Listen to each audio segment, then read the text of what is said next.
Good morning, this is Kamera again. We're on day number 159, Job chapter 24 through 28. Guys, what Job is going through, right? What we do know is that Job is going through something that he didn't feel he deserved. He's been faithful to God. He's been following God. He's been obedient to God. But we know his backstory. Satan is trying to discourage him and make him turn away from God. That is what Satan is trying to do. He has no mercy. He has attacked his finances. He has attacked his servants. He has attacked his children. He has attacked his wife. He has attacked his friends. He's attacked his body. And he's trying to get into his head.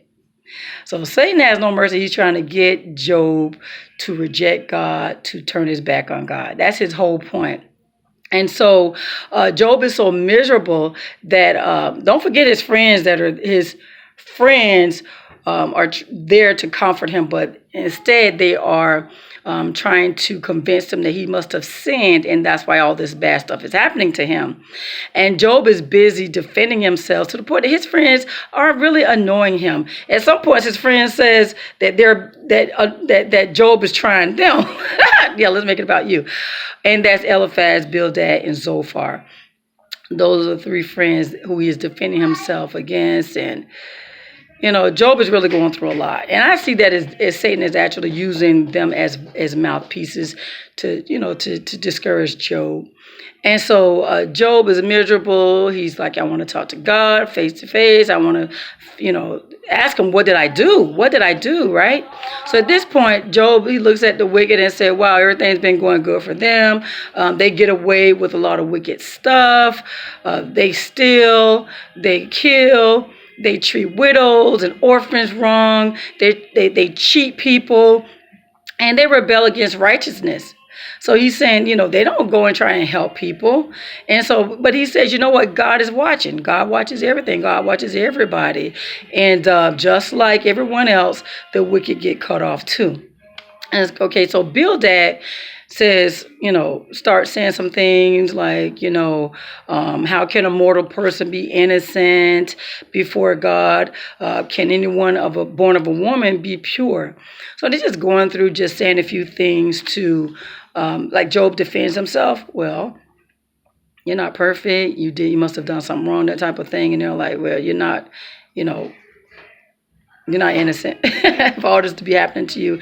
So then Job he's really annoyed with his friends. He's like, I guess you guys know everything. I guess you guys have all the wisdom. I guess you know everything. And so he talks about God's marvelous works. Job does. Even through the suffering, his bodily pain from head to toe, Satan talking in his ear. And he can't even sleep because of the terrors that Satan threatens him in his dreams. It's terrible, right? Anyway, so he talks about God's marvelous works through how he does the moon, the rain, how with waters, seas, his beautiful spirit. He's like, who can comprehend the thunder of his power? And so Job says something here. I couldn't just summarize it. I just want to read some of what Job said. And it starts in Job chapter 27, and it says, as surely, I love this part because he's suffering. Listen to what he says. As surely as God lives, who has denied me justice.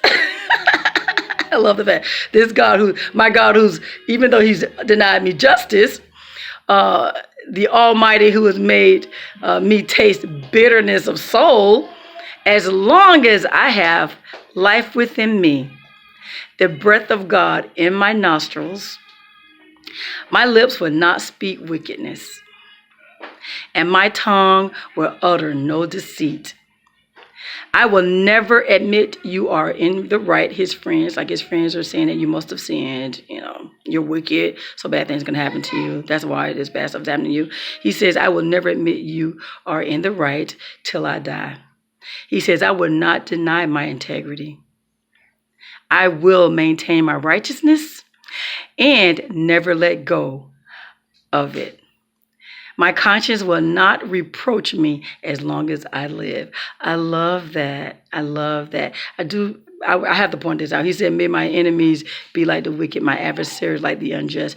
For what hope has the godless when he is cut off, when God takes away his life? That God listened to his cry. He goes on with saying some things. But I love the fact that he says, no matter what I go through, I will not allow wickedness to take me or my tongue, or my conscience will not have those problems. So he says, I'm going to, stand on my integrity, and I'm not going to turn my back on God. And he says, what really happens to the wicked people. He talks about how God really deals with the wicked, the evil person. They have no peace.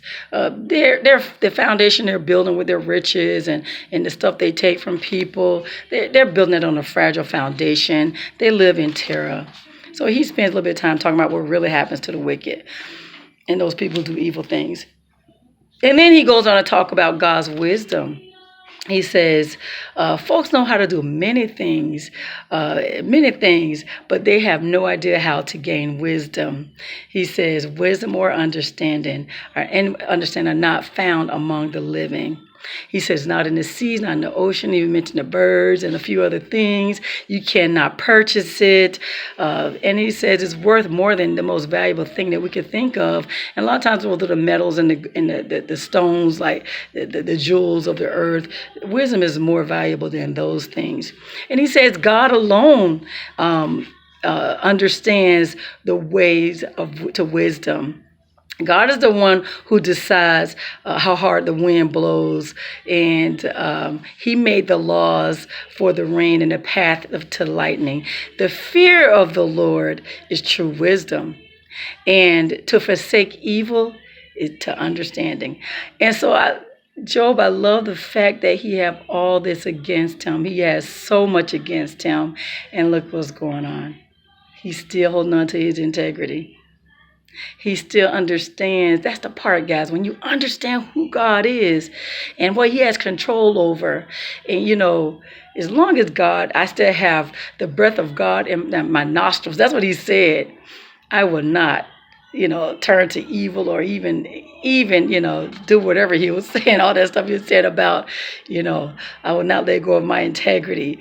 I mean, you got to love that, because a lot of people, they will start to turn against God, because who will serve a God who allowed this stuff to happen to me, who allowed kids to go hungry, who allow the devastation that goes on.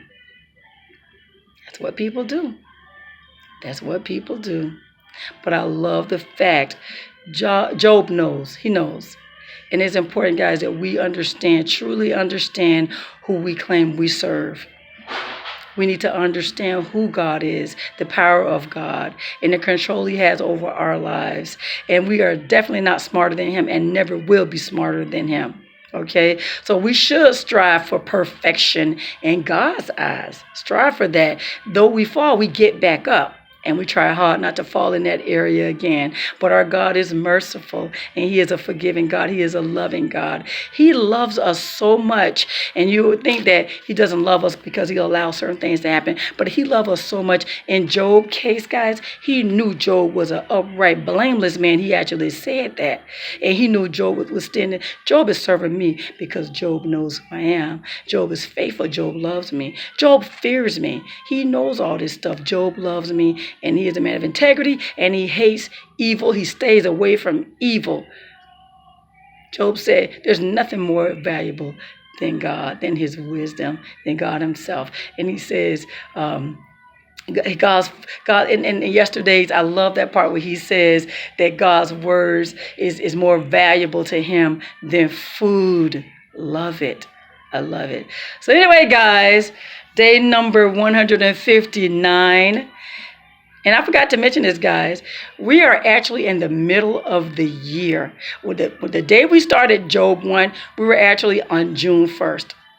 Go figure, right? So we're halfway through the Bible. But now, guys, we're on day number 159, Job chapter 24 through 28. You have a God-filled, blessed day.